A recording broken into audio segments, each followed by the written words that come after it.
चलो अब question number 75 के साथ हमारा लास्ट पैसेज पूरा हुआ। अब हमारे सामने नेक्स्ट पैसेज है। तो हमेशा की तरह से हम सबसे पहले ये काम करेंगे कि पैसेज पैसेज का जो भी तुम्हारे सामने स्क्रीन पर है उसका स्क्रीनशॉट लो। मेरे हिंदी मीनिंग बताने से पहले अपने आप अपने पैसेज को अटेम्प्ट करो। उसके बाद यहाँ पर हिंदी मीनिंग भी देखना, पैसेज का मीनिंग भी समझना, सारे ऑप्शंस का हिंदी मीनिंग भी देखना और अपने आंसर्स भी देखना। फिर मुझे कमेंट बॉक्स में बताना कि तुम्हारे कितने मार्क्स आए हैं पैसेज में। ठीक है, तो ये रहा तुम्हारे सामने पैसेज। अब मैं तुम्हारे सामने ले आता हूँ ऑप्शंस, ये रहे। ठीक है, स्क्रीनशॉट लो जल्दी से और इस पैसेज को मुझसे पहले अटेम्प्ट करो। है, और बाकी के ऑप्शंस भी देता हूँ। ये रहे तुम्हारे सामने। ठीक है, तो ये रहा तुम्हारे पास कंप्लीट पैसेज। अब इसको अटेम्प्ट करो। ठीक, इसके बाद में चलो अब इसका हिंदी मीनिंग के थ्रू इस पैसेज को समझना शुरू करते हैं। स्टार्ट करें, चलिए। तो हिंदी मीनिंग से पहले अपने आंसर्स अटेम्प्ट कर लीजिए जल्दी से सारे और फिर स्टार्ट करते हैं। तो पहला सेंटेंस कहता है fear and anxiety. Fear and anxiety, fear क्या होता है? डर। एंग्जाइटी क्या होता है? चिंता।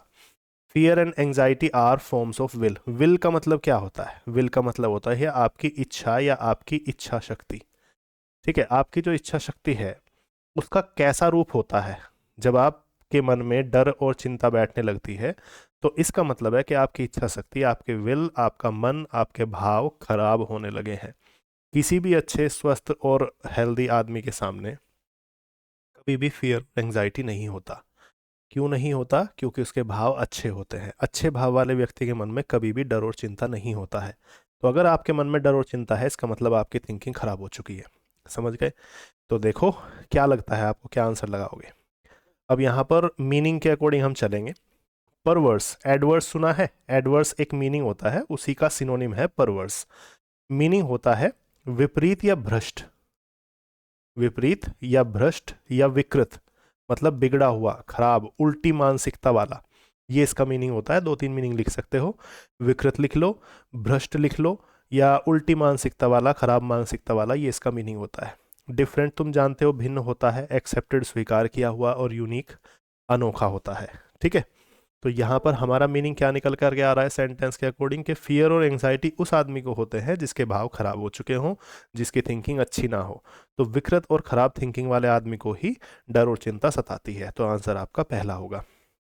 लगता है इस पैसेज के साथ आज की क्लास मोटिवेशन क्लास होने वाली है। ठीक है, ध्यान से सुनना, समझना। किसी भी अच्छे भाव वाले व्यक्ति को डर और चिंता नहीं समाती, नहीं परेशान करती है ना। केवल खराब थिंकिंग वाले व्यक्ति को ही डर और चिंता परेशान करती है। आगे बढ़ते हैं। नेक्स्ट सेंटेंस देखो क्या कहता है। If you to do yoga, अगर तुम योगा करना चाहते हो तो तुम्हें फियर को कुछ करना पड़ेगा। तो अगर तुम योगा को करना चाहते हो, यहाँ तो बहुत सिंपल सा सेंस आ रहा है। अगर तुम योगा को करना चाहते हो तो चाहना तो वांट होता है, यहाँ पर आंसर भी हमारा वांट दिया हुआ है। ठीक है, अगर तुम योगा करना चाहते हो, विश, नीड की और डेयर की यहाँ पर ज़रूरत नहीं है, बहुत सिंपल सी फ्लुएंसी है। अगर तुम योगा करना चाहते हो तो तुम्हें डर को छोड़ना पड़ेगा। देखो योगा का मतलब क्या है? योगा का मतलब ज़रूरी नहीं कि आपकी योग वाली एक्सरसाइज, अनुलोम विलोम और प्राणायाम, यही सारी चीज़ें हों। योग का मतलब होता है आपने जिसको ईश्वर माना, आपने जिसको अपना सब कुछ माना, उससे जुड़ना। जैसे इमेजिन कीजिए आपने एसएससी को, बैंक को, एनडीए को, सीडीएस को या यूपीएससी को अपना भगवान मान लिया। मुझे तो यही, इसी के पास जाना है, इसी से मुझे सब कुछ चाहिए। ठीक है, तो आपको उससे अगर जुड़ना है, अगर आप उससे जुड़ना चाहते हो, अगर आप उससे योग करना चाहते हो, योगा का मतलब जुड़ना। ठीक है, अगर आप उससे योग करना चाहते हो तो आपको डर की हर फीलिंग को छोड़ना पड़ेगा। ठीक है, जैसे कई बार हम एग्ज़ाम की तैयारी में क्या करते हैं, एग्ज़ाम हमारा नज़दीक आ रहा है और हमारे मन में क्या आ जाता है कि यार इस बार एग्ज़ाम ना क्लियर हुआ तो क्या होगा। ठीक है, तो ये डर जो है ना, ये आपको पढ़ने नहीं देगा, ये आपको योग करने नहीं देगा, किसी चीज़ से आपको जुड़ने नहीं देगा। तो इसीलिए कहते हैं कि अगर आप योगा करना चाहते हैं, अगर आप किसी चीज़ से जुड़ना चाहते हैं तो आपको डर को छोड़ना पड़ेगा। ठीक है, अब छोड़ने का सेंस हमारे सामने 78 के ब्लैंक में है। ठीक, तो देखो और आंसर करो। तो थ्रो अवे, फेंक देना होगा? नहीं। बी अवेयर ऑफ, जागरूक होना होगा? नहीं। और get rid of, get rid of का मतलब छुटकारा पाना? बिल्कुल, ये आंसर हो सकता है। श्रग ऑफ का मतलब होता है झटक कर दूर करना। इसका मीनिंग लिख लेना, झटक कर किसी चीज़ को झटक देना। जैसे हाथ से झटक देते हैं ना, कोई चीज़ होती है तो उसे झटक देते हैं, झटक कर दूर करना। ठीक है, ये इसका मीनिंग है, ये लिख लेना। तो अब तुम्हारे सामने चारों वर्ड के मीनिंग है, तो अब तुम खुद कह सकते हो कि हाँ हमें डर को छोड़ना पड़ेगा। हमें इस तरह की फीलिंग को, अगर हम कामयाबी हासिल करना चाहते हैं, हमने किसी को भी अपना ईश्वर माना, हमने किसी को भी अपना बड़ा माना, उससे अगर हम जुड़ना चाहते हैं तो हर तरह के डर को छोड़ना पड़ेगा। ना हुआ तो क्या हुआ, क्या होगा, इसे छोड़ना पड़ेगा, है ना। मैंने अगर इस तरीके से चला तो कहीं मेरा नुकसान ना हो जाए, मैंने अगर उस तरीके का शेड्यूल बनाया तो मेरा नुकसान ना हो जाए। इस सारे सारे डर छोड़ करके आपको बस लगे रहना होगा। ये बात यहाँ पर है, ठीक है। आगे बढ़ते हैं। Fear is always a feeling. डर हमेशा एक ऐसी फीलिंग होती है जो टू बी, यहाँ पर कोई सेंस है, देखते हैं आगे।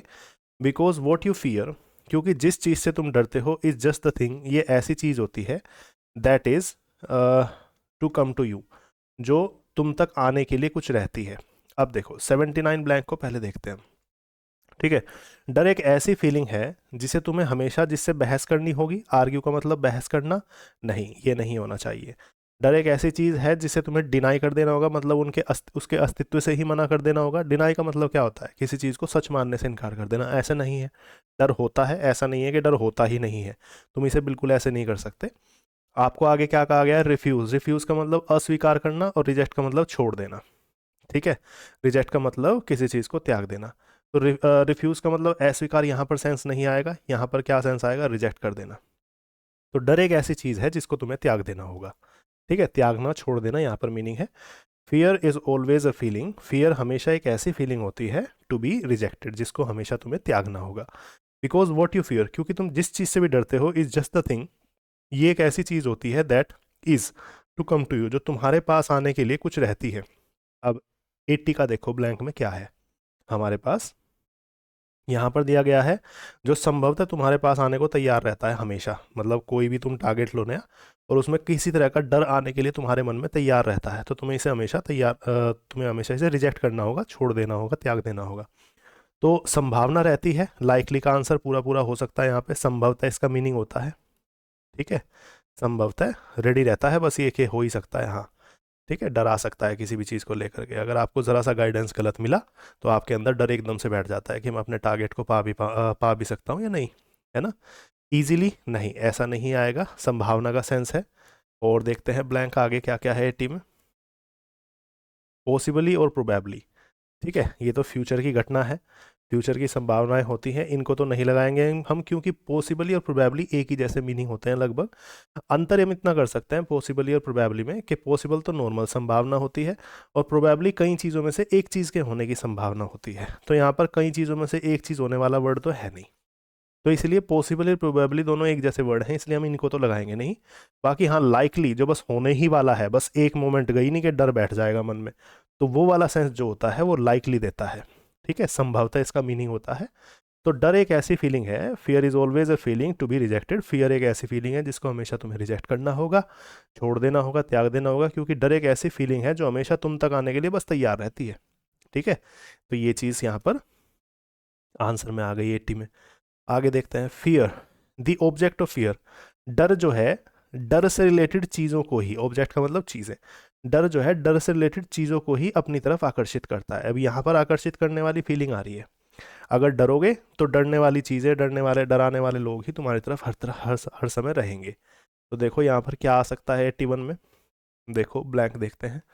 डर हमेशा डर की ही चीज़ों को अट्रैक्ट करता है, आकर्षित करता है। अब देखो इनवाइट का मतलब वो आमंत्रण देता है, निमंत्रण देता है डर की चीज़ों को, नहीं, ऐसा तो नहीं है। अट्रैक्ट करता है, बिल्कुल हो सकता है। एक्टिवेट करता है, नहीं, ऐसा नहीं है, वो होती है, एक्टिवेट करने का यहाँ पे कोई सेंस नहीं है। डर जो है डर की चीज़ों से बच जाता है, नहीं, ऐसा भी नहीं है। तो डर अगर है तुम्हारे अंदर तो और ज़्यादा डराने वाली चीज़ें तुम्हारे साथ होंगी, ठीक है। दैट मीन्स अट्रैक्ट करता है डर, डर की चीज़ों को ही, ठीक। और देखते हैं, आगे बढ़ते हैं। तो 81 में क्या आ गया हमारा, डर हमेशा डर से रिलेटेड चीज़ों को ही अट्रैक्ट करता है। आगे बढ़ते हैं। अनहैप्पीनेस स्ट्रेंथ को, अगर तुम दुखी रहोगे, परेशान रहोगे, अनहैप्पी रहोगे हमेशा, तो तुम्हारी ताकत क्या हो जाएगी, बढ़ जाएगी या कम हो जाएगी, ठीक है। तुम्हारी ताकत जो है कमज़ोर पड़ेगी, तुम्हारी ताकत कम होगी, ये वाला सेंस है। तो 82 में हमें कम होने वाला सेंस डालना है। अगर तुम दुखी रहोगे डर की वजह से तो तुम्हारी ताकत कम हो जाएगी। अब 82 में देखो क्या आ सकता है। तुम्हारी ताकत इनएक्टिव हो जाएगी, मतलब तुम्हारी ताकत तो है लेकिन वो बंद हो जाएगी थोड़े टाइम के लिए, नहीं, ऐसा नहीं है। सुप्रेस का मतलब दबाव डालना, दबाव डालने का मतलब वो वहीं की वहीं है, बस उसे तुम दबा रहे हो, ऐसा भी नहीं है। यहाँ पर क्या आएगा, वीकन, कमज़ोर पड़ोगे तुम। है ना। जब तुम दुखी रहोगे, जब तुम परेशान रहोगे, डरते रहोगे, तो तुम कमज़ोर पड़ोगे, ये आंसर हो सकता है। एलिमिनेट का मतलब बिल्कुल ही ख़त्म हो जाएगी, उसे बाहर ही निकाल दिया जाएगा तुम में से, ऐसा भी नहीं है। तो आंसर क्या होगा, दुख से तुम्हारी ताकत कमज़ोर पड़ेगी, है ना, तुम कमज़ोर पड़ोगे उससे, दुख की वजह से, परेशान रहने की वजह से। अब देखो आगे बढ़ते हैं, क्या कह रहा है।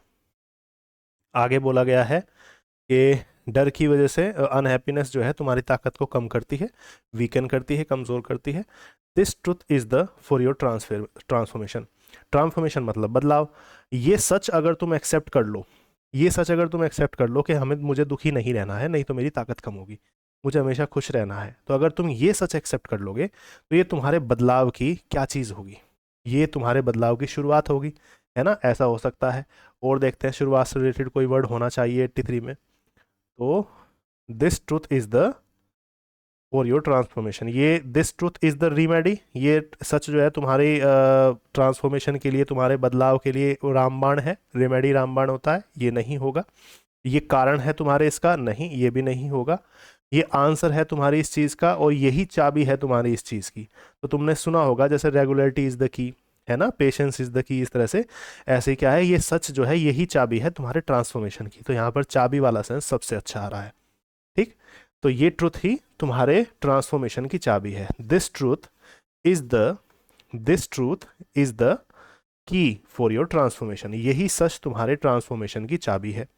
आगे क्या बोला गया है, the world will not change, संसार तुम्हारे लिए एकदम से चेंज नहीं हो जाएगा।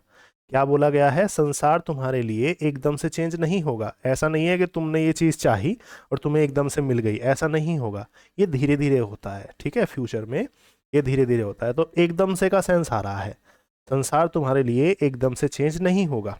अब 84 में देखते हैं, 84 में एकदम से के लिए क्या सेंस आ रहा है। संसार तुम्हारे लिए एकदम से चेंज नहीं होगा, एकदम से। एट वंस का मतलब तुरंत, ये आंसर हो सकता है। एट ए स्ट्रेच का मतलब बिल्कुल शुरुआत से, ये आंसर नहीं होगा। रेडिली का मतलब बस तैयार ही है, तुमने वो विश की और वर्ल्ड तुम्हारे लिए तैयार है एकदम चेंज होने को, ऐसा भी नहीं है। रेडिली का मतलब एकदम होने के लिए तैयार, ठीक है। शॉर्टली का मतलब बहुत ही जल्दी, जल्दी भी नहीं होता है ना।